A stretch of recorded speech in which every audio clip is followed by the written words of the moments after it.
ipagdasal po natin ang bawat isa na tayo maging tunay na pastol, nagmamalasakit, hindi nananakit, naggagabay, hindi nagpapabaya, nagbibigay pahinga, hindi pahingal sa kanyang kawan. At kung ganun man ang mundo natin ngayon, huwag tayo mag-alala.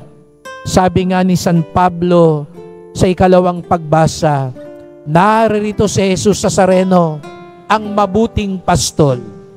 Si Jesus Nazareno na magtitipon sa atin. Si Jesus Nazareno na nagmamalasakit sa atin.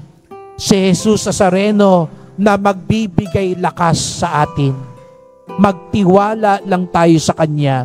Sumunod lang tayo sa Kanya. Makinig lang tayo sa Kanya.